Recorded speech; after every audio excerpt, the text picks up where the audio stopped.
సత్యమును జీవమును ఆధారము నీ వాక్యము నా త్రోవకు.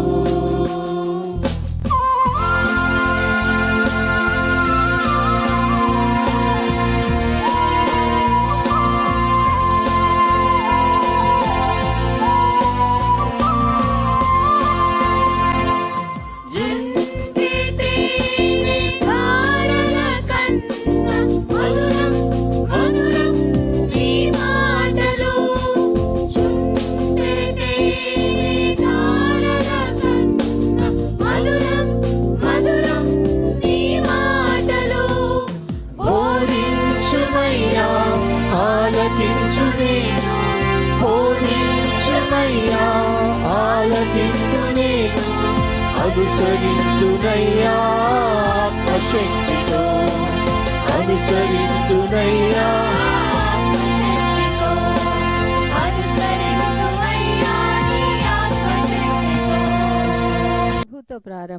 ప్రభుతో ప్రారంభం అనే ఆధ్యాత్మిక అనుదిన ప్రార్థనా కార్యక్రమానికి ప్రేమతో మిమ్మల్ని ఆహ్వానిస్తూ ఉన్నాం. మన జీవితానికి ఆదియు ఆధారమునైనటువంటి ఆ దేవుణ్ణి మొదట మరణించుకున్నట్లయితే ఆ దినమంతయు ఆయన కృపాక్షేమములే మన వెంట వచ్చును.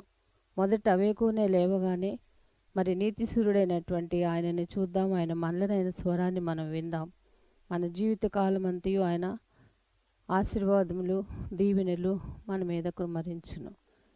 యెషయి 65:24 మనం చూసినట్లయితే వారికి ఈలాగున జరుగును, వారు వేడుకొనుక మునుపు నేను ఉత్తరం ఇచ్చేదను, వారి మనవి చేయుచుండగా నేను ఆలకించెదను. మనవి చేయుచుండగానే ఆయన మన మనవిని ఆలకిస్తున్నాడు. కాబట్టి మరి ప్రతి దినము కూడా ఈ యొక్క అనుదిన ఆధ్యాత్మిక కార్యక్రమంలో మనం పాల్గొన్నట్లయితే మన జీవిత కాలం అంతయు కూడా ఆయన మేలులను మనం పొందుకోగలము. ఆ నిత్యరాజ్యంలో వారసులుగా మనము జీవించగలం. రండి, ప్రభుతో ప్రారంభ కార్యక్రమంలో పాల్గొనండి, ఆత్మీయ మేలులు పొందండి.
అనుగ్రహించాడు.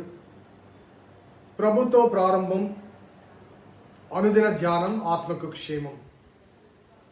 మన హృదయానికి క్షేమం కలిగే సువర్తమానములు అనుదినము దేవుడు మనకు అనుగ్రహిస్తున్నాడు. కాబట్టి దేవునికి స్తుతులు చెల్లిస్తున్నాను. రండి, మరొక నూతన దినం దేవుని వాక్యాన్ని ధ్యానం చేద్దాం. గత వారమంతయు మరి దేవుడు దావీదు జీవితంలో చేసిన మేళ్లను, స్పందనగా దావీదు పలికిన పలుకులను, ఆయన చేసిన కీర్తనను, కీర్తించిన అనుభవాన్ని మనం నెమరు వేసుకున్నాం.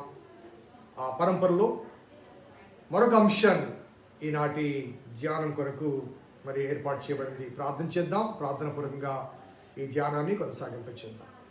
ప్రార్థన చేద్దాం. కృపగల దేవా, దయగల తండ్రి, మీ పాదములకు స్తోత్రము చెల్లిస్తున్నాం నాయన. నీ ఉచితమైన దయా సంకల్పాన్ని బట్టి మమ్మల్ని ప్రేమించి ప్రోత్సహించి అనుగ్రహించిన ఆధ్యాత్మిక సువర్తమానమును బట్టి ప్రభాస్తుతులు చెల్లిస్తున్నాం. నీ లేఖనాలు ప్రభా మా ఆధ్యాత్మిక జీవితానికి సూచికలు. కాబట్టి ధ్యానం చేస్తుండగా ప్రభా మీరే మీ సన్నిధి ప్రసన్నత మా మీద క్రమరింపచేయమని, మీ మాటలు మాకు వినిపించమని వేడుకుంటూ మా రక్షకుడని యేసు నామమున అడిగి వేడుకొంచున్నాము తండ్రి, ఆమేన్. స్నేహితులారా, నేటి వరకు ఏర్పాటు చేయబడిన లేఖన భాగం సమూయేలు 2వ గ్రంథము 22వ అధ్యాయము మరి 14వ వచనం. యెహోవా ఆకాశమందు గర్జించెను, సర్వోన్నతుడు ఉరుముల ధ్వని పుట్టించెను. యెహోవా ఆకాశమందు గర్జించెను, సర్వోన్నతుడు తన ఉరుముల ధ్వని పుట్టించెను. స్నేహితులారా, నిన్నటి దినము మరి దావీదు చేసిన ప్రార్థనకు స్పందనగా దేవుడు దిగి వచ్చినప్పుడు భూమి పునాదులు కంపించాయని, అదే రీతిగా పరమండలపు పునాదులు వణికాయని చెప్పి మనం జ్ఞాపకం చేసుకున్నాం. సో దేవుని ప్రేమ చిహ్నంగా తన భక్తులను విడిపించడానికి దేవుడు ఏ రీతిగా ప్రత్యక్షమవుతాడో ఆ వాస్తవాన్ని, అదే మన రక్షకుడని యేసుక్రీస్తు వారు జన్మించినప్పుడు, మరణించినప్పుడు జరిగిన సంఘటనను మనం జ్ఞాపకం చేసుకున్నాం. మరి ఈ పరంపరలో మరి దేవుని స్పందన దైవ వ్యతిరేకుల పట్ల ఎలా ఉంటుంది? ప్రేమ సంకల్పాన్ని బట్టి మనము మన పట్ల ఆయన కార్యాన్ని జరిగించడం, మనము ఆయన స్వీకరించాం, మన హృదయాలు స్పందించిన వారి పట్ల దేవుని కృప ఎలా ఉంటుంది? స్పందించని వారి పట్ల, లేకపోతే తృణీకరించిన వారి పట్ల, లేకపోతే వ్యతిరేకించిన వారి పట్ల దేవుని ఉగ్రత ఎలా ఉంటుందో ఆ విషయాలు కూడా దావీదు తన వ్యక్తిగత జీవిత సాక్ష్యం ద్వారా, సాదృశ్యం ద్వారా తెలియజేస్తాడు. ఒకసారి గమనించండి, దావీదు శత్రువుల జీవితాల్లో ఏమేమి జరిగాయి. సౌలుతో ప్రారంభించబడింది ఈ సాక్ష్యం. మరి సౌలు జీవితంలో సౌలు 2 సార్లు దావీదు చేతికి అప్పగించబడినప్పటికీ కూడా దేవుని చేత అభిషేకించబడిన వారిని నేను ముట్టను అంటూ దావీదు వెనక తీసినప్పటికీ కూడా ఆ సౌలు కానీ తన కుటుంబం కానీ ఫిలిస్తీన్ల చేతిలో ఎలా మరి హతమయ్యారు. మరి సౌలు ప్రత్యక్షంగా మరి తాను మరి ఆత్మహత్య చేసుకున్న అనుభవాన్ని, తన బాణం మీద తానే పడి చనిపోయిన అనుభవాన్ని. So the wrath of God, దేవుని ఉగ్రత ఎలా ఉంటుంది అనే మాటలు, చాలా మాటలు ఇక్కడ రాయబడ్డవన్నీ కూడా నేను చదవలేకపోతున్నాను. కెరూబుల మీద ఎగిరి వచ్చెను, గాలి రెక్కల మీద ప్రత్యక్షమాయను, గుడారం వలె అంధకారం తన చుట్టూ వ్యాపించేసను, నీటి మబ్బుల సముదాయంలో ఆకాశం దట్టపు మేఘములను వ్యాపించెను. సో నీటి మబ్బులు, ఒకసారి మనం ఆలోచించండి. మరి ఎండాకాలం ఎండ బాగుంటుంది, ఆ తీక్షణలో కొంత మనము ఎండ అధికమైతే ఇంట్లో ఉండిపోతాం. కొన్నిసార్లు మబ్బు పట్టి ఉంటుందండి. మబ్బు పట్టినప్పుడు, ఆకాశం అంతా మేఘామృతమైనప్పుడు, ఆ మబ్బు పట్టినప్పుడు ఏం చేయాలో తోచదు. ఏందబ్బా ఇంత ఇబ్బందిగా ఉంది. అదే సమయంలో కొన్నిసార్లు కరెంటు పోయింది అనుకోండి, ఇంకా చీకటిగా ఉంటుంది. చీకటి మనం భరించలేము, సహించలేము. సో ఇక్కడ వ్రాయబడ్డ మాట మనం గమనిస్తే మరి ఆయన స్పందించినప్పుడు నీటి మబ్బుల సముదాయములను 12వ వచనం, ఆకాశపు దట్టపు మేఘములను వ్యాపింపచేసెను. మనకు వర్షం ఎలా వస్తుందో తెలుసా అండి? ఆకాశంలో మేఘములు ఒకదానితో ఒకటి ఢీకొన్నప్పుడు ఆ మేఘముల పరంపర, ఆ మేఘంలోంచి వర్షం కుమ్మరిస్తుంది. అసలు మేఘాలు ఎలా ఆవరించబడతాయి? అసలు మేఘాలు ఎలా నిర్మించబడతాయంటే సముద్రం ఉపరితలంలో కలిగినటువంటి పరివర్తన నేపథ్యంలో మరి నీరు ఆవిరై, ఉష్ణోగ్రతగా నీరు ఆవిరై పైకి వెళ్ళి మేఘాలుగా నిలబడతాయి.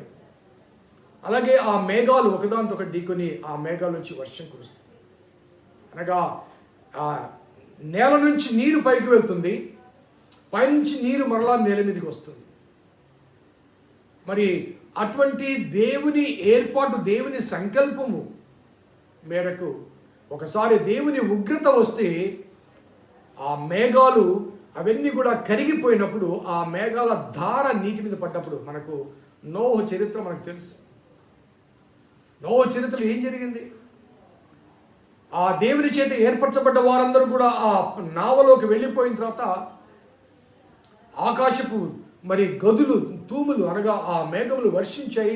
భూమి అంతర్భాగంలో ఉన్నటువంటి ఆ నీరు పైకి ఉబికి వచ్చింది. ద వాటర్ అనగా అక్కడక్కడ స్టాగ్నెంట్గా స్టోరేజ్ అయిన వాటర్ అంతా కూడా భూమి పైకి వచ్చేసింది. ఆ భూమి మీద ఉన్నటువంటి దైవ వ్యతిరేక శక్తులందరూ కూడా సర్వనాశనం అయిపోయారు. సో దేవుని ప్రేమామయుడు, దేవుడు ప్రేమించాడు, తప్పిస్తాడు, కరుణిస్తాడు అనే ఈ భావనలోనే మనం కొనసాగుతున్నాం. కాబట్టి దేవుని ఎరిగిన మనము ఆ ప్రేమ గురించి మాత్రం ప్రకటిస్తున్నాం. కానీ తృణీకరించినప్పుడు, వ్యతిరేకించినప్పుడు, దైవ వ్యతిరేకమైన రీతిగా మనం ప్రవర్తించినప్పుడు దేవుని ఉగ్రత ఎలా ఉంటుందన్న వాస్తవాన్ని మనం విస్మరిస్తున్నాం. We're looking only one side of the coin. రాకడ ప్రత్యక్షతలో దేవుని ఉగ్రత ఎంత భయంకరంగా ఉంటుందో ప్రకటన గ్రంథంలో మనకు పొందుపరచబడింది. అన్ఫార్చునేట్లీ ప్రకటన గ్రంథం మనం చదవం, ఎందుకంటే భయం వేస్తుంది. భయం వేస్తుంది కాబట్టి చదవకుండా ఉన్నంత మాత్రాన మనకు జరగబోయే ఆ భయంకరమైన భయకంపిత ఆ పరిస్థితులు, ప్రభావాలు మనకు రావని కాదు. ఎందుకు చదవాలి అంటే అందులోని అంశాల నేపథ్యంలో ఆ భయంకరత్వం నీ జీవితంలో ప్రవేశించకముందే భయము కలిగి, భక్తి కలిగి దేవుని ఆశ్రయించాలి. భయము కలిగి, భక్తి కలిగి. ఎందుకంటే ఆ భయంకర స్థితి నీ జీవితంలో, నా జీవితంలో ప్రవేశించకూడదు కనుక. That's what God desires and demands from you and from మీ. కాబట్టి అక్కడ దావీదు చెప్తున్న ఆ మాటలు గమనిస్తే, ఆయన నీటి మబ్బుల సముదాయములను, ఆకాశపు దట్టపు మేఘములను వ్యాపింపచేసెను. ఆయన సన్నిధి కాంతిలోంచి నిప్పు కణములు పుట్టెను. ఆయన సన్నిధి కాంతిలోంచి నిప్పు కణములు పుట్టెను. లోతు కాలంలో ఏం జరిగిందండి? సొదొమ గొమొర్రా నిప్పు కణములు పుట్టాయి. ఆ సొదొమ గొమొర్రా ఇప్పటికీ కూడా కోలుకోలేని స్థితిగతుల మధ్య ఆ నేల ఉంది. ఇప్పటికీ కూడా గంధకం పరచబడిన ఆ నేల ఇప్పటికీ కూడా. సో నిప్పు కణములు, దైవ వ్యతిరేకమైన క్రియలు. ఈనాటి కాలంలో గమనిస్తే ఆనాడు సొదొమ గొమొర్రాకు తీసిపోని రీతిగా హోమోసెక్షువల్స్ కానీ, సేమ్ సెక్స్ మ్యారేజెస్ కానీ, గే మ్యారేజెస్ కానీ, సో చాలా దేశాల్లో లీగలైజ్ అవుతున్నాయి. లివింగ్ టుగెదర్ అనేది ఈ మధ్య కొత్త కాలంలో కొత్త కాన్సెప్ట్ వచ్చి లివింగ్ టుగెదర్. దేవుడు నరుడు ఒంటరిగా ఉండటం మంచిది కాదని దేవుడు నరునికి నారిని ఇచ్చాడు, అనగా పురుషునికి స్త్రీని ఇచ్చాడు. పురుషునికి పురుషుని, స్త్రీకి స్త్రీని ఇవ్వలేదు దేవుడు. పురుషునికి పురుషుడు, స్త్రీకి స్త్రీని ఇవ్వలేదు. ఈనాడు చాలామంది, నేను మన యవన బిడ్డలు కూడా కొంతమంది పెళ్ళి అవసరమా అంటున్నారు. కొన్నిసార్లు కొన్ని ప్రయత్నాలు వెనుక ఇంకా మాకు అక్కర్లేదులే అన్న భావన కూడా వస్తుంది. కానీ God's design is different. God desire is different. God destination is different. So ఈ అనుభవాల మధ్య మరి సొదొమ గొమొర్రా నాటి కాల పరిస్థితులు నేడు ప్రపంచం అత్యధికంగా, ఒక విధంగా చెప్పాలంటే క్రీస్తును గురించిన మరి ఆ భక్తి శ్రద్ధల కన్నా ఇటువంటి అనుభవాలు చాలా భయంకరంగా కనబడుతున్నాయి. క్రీస్తుని గురించిన భక్తి శ్రద్ధల కన్నా ఇటువంటి అనుభవాలు చాలా భయంకరంగా కనబడుతున్నాయి. ఒకసారి మనం ఆలోచించాలి, ఎక్కడికి వెళ్తున్నాం మనం? నేను ఆ పర్సంటేజెస్ ఒక పోస్టింగ్లో చూసినప్పుడు క్రైస్తవుల సంఖ్య 1950-55లో దాదాపు 38-39% of Christians in the world ప్రపంచంలో ఉంటే అది దిగజారుతూ ఇప్పుడు యాజ్ ఆన్ టుడే 31%. ఇక 2050కి వచ్చేసరికి క్రైస్తవుల సంఖ్య 20% దిగిపోతుంది, బహుశా 0కి వెళ్తుందేమో తెలియదు. అటువంటి అనుభవాల మధ్య కారణం ఏంటంటే we lost the moral standards. Biblical ethics has no meaning in the churches. Christian families, క్రైస్తవ కుటుంబాల్లో, క్రైస్తవ సమాజంలో, క్రైస్తవ సంఘాల్లో బిబ్లికల్ ఎథిక్స్కి ఒక నాయకుడు ఒకసారి నాతో అన్నాడు, ఏదో విషయం గురించి మాట్లాడుతుంది, పాస్టర్ గారు మనము ఇక్కడ బైబిల్ తేవద్దండి అన్న. చర్చి విషయాలు మాట్లాడుతున్నప్పుడు ఇక్కడ బైబిల్ తేవద్దండి అన్న. అదేంటండి, మీరు సంఘ నాయకుడు కదా, సంఘ పెద్దలు కదా, మీరు బైబిల్ తేవద్దు అంటారు. సార్ బైబిల్ గురించి మాట్లాడద్దు సార్ అన్న. నాకు ఆశ్చర్యం వేసి, నీవు దేవుని నమ్ముతున్నావా అన్న. నేను దేవుని నమ్మను సార్ అన్న. దేవుని నమ్మనప్పుడు దేవుని గుడికి నువ్వు ప్రెసిడెంట్ ఏంటయ్యా, ముందు నువ్వు రిజైన్ చేయను. సో నన్ను బయటికి పంపించాను. That's a different issue. So దేవుని నమ్మని వారు, దేవుని ఎరుగని వారు, దేవుని గురించి ఎరుకలేని వారు సంఘం మీద ఆధిపత్యం వహిస్తున్నారు. దేవుని హృదయాన్ని, దేవుని మనసును గాయపరిచే రీతిగా లేకపోతే ఆయాసపరిచే రీతిగా ప్రవర్తించే అనుభవాలు మరి నేటి కాలంలో మనకు కనబడుతున్నాయి. ఎంతగా విలపిస్తున్నాడు. మరి దేవుడు తిరిగి ఆయన వస్తే ఆయన ఉగ్రత మరి మన మీద కృమ్మరించబడితే ఎలా ఉంటుందో ఒకసారి మనం ఆలోచించాలి. సో ఆయన నిప్పు కణములు రాజబెట్టనని, ఆయన నోట నుండి అగ్ని వచ్చి దహించునని, మేఘములను వంచి ఆయన కిందికి వచ్చినని, ఆయన పాదముల కింద గాఢాంధకారము కమ్మి ఉండేనని. So it is the response of God towards the people who reject the grace of God. దేవుని కృపను తృణీకరించిన వారి మీదకి దేవుడు కనికరము లేకుండా తీర్పు తీర్చేవాడు. దేవుని కృపను స్వాగతిస్తే దేవుని కరుణకు పాత్రలమవుతాం. దేవుని కృపను తృణీకరిస్తే దేవుని ఉగ్రతకు మనము పాత్రలమవుతాం. కాబట్టి యెహోవా గద్దింపునకు తన నాసికా నంద్రముల ద్వారా శ్వాసం విడువగా ఆయన గద్దింపునకు ప్రవాహముల అడుగు భాగములు కనబడెను. చరిత్రలో ఎన్నడూ వినని ఎరుగని సునామీ వచ్చింది. అప్పటి వరకు సునామీ అంటే ఏంటో విన్నారేమో కానీ మన అనుభవంలో లేదు.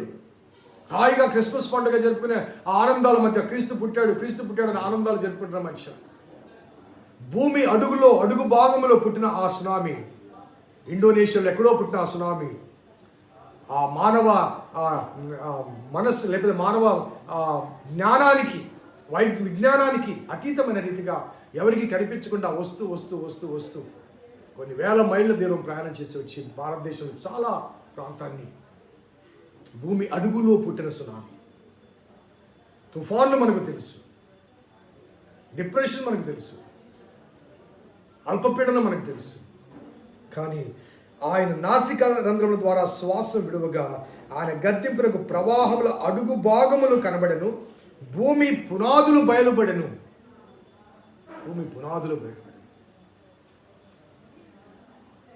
సో అటువంటి భయంకరమైన ఆ గడియ ఆయన రాకడ ప్రత్యక్షతలో రాబోతుంది. దావీదు తన జీవితంలో కలిగిన అనుభవాన్ని బట్టి కీర్తించాడు. బట్ ఆయన రాకడ ప్రత్యక్షతలో ఆయన తృణీకరించిన వాటి, ఆయన శత్రువుల పట్ల జరిగే దేవుని ఉగ్రత ఏంటో చాలా స్పష్టంగా ఈ వాక్య భాగంలో మనకు అనుగ్రహించబడి. స్నేహితులారా, మరి దేవుని అంగీకరిస్తే దేవుని కృప, తృణీకరిస్తే దేవుని ఉగ్రత. దావీదు చెప్పాడు, దేవుని అంగీకరించడం ద్వారా దేవుడు నా ప్రార్థన ఆలకించాడు, నా మొర ఆయన చెవులకు చొచ్చింది. ఆయన మరి మేఘములు వంచి దిగి వచ్చాడు. మరి దేవునికి అంగీకారంగా నా జీవితం లేకపోతే ఏమి జరుగుతుందో కూడా ఆ విషయాలు తెలియచేస్తూ మరి రేపటి దినము ఆ తర్వాత ఏం జరిగిందో, దావీదును జీవితం ఏం జరిగిందో ఆ విషయాలు మనం జ్ఞాపకం చేసుకుందాం. దేవుడు మన హృదయాల్లో ఆయన కోరిన మార్పు, పరివర్తన సదా దయచేయుగాక. ప్రార్థించేద్దాం. కృపగల దేవా దయగల తండ్రి, మీ పాదములకు స్తోత్రము చెల్లిస్తున్నాం నాయన. నీ ఉచితమైన దయా సంకల్పాన్ని బట్టి మమ్మల్ని ప్రేమించి ప్రోత్సహించి అనుగ్రహిస్తున్న అనుదిన ధ్యాన అంశములు బట్టి ప్రభాస్తుతులు చెల్లిస్తూ నీ వాక్యం ద్వారా, నీ లేఖనాల ద్వారా ప్రభా మమ్మల్ని ప్రోత్సహిస్తున్నారు, ప్రేమిస్తున్నారు, హెచ్చరిస్తున్నారు. ప్రభాస్తుతులు చెల్లిస్తూ నీ దీవెన సంకల్పం నెరవేర్చమని వేడుకుంటూ మాలో నీవు కోరిన పరివర్తన పరిపూర్ణంగా దయచేయబడినట్లుగా మీ కృప దయచేయమని మా రక్షకుడిని యేసు నామమున అడిగి వేడుకుంటున్నాం తండ్రి. ఆమేన్. తండ్రి, కుమార, పరిశుద్ధాత్మ త్రియేక దేవుని దీవెన ఈ వాక్యం విన్న బిడ్డలకు, వాక్యాభిలాషులకు సదా తోడైనది గాక. ఆమేన్. God bless you. దేవుడి ముందు దీవించును గాక.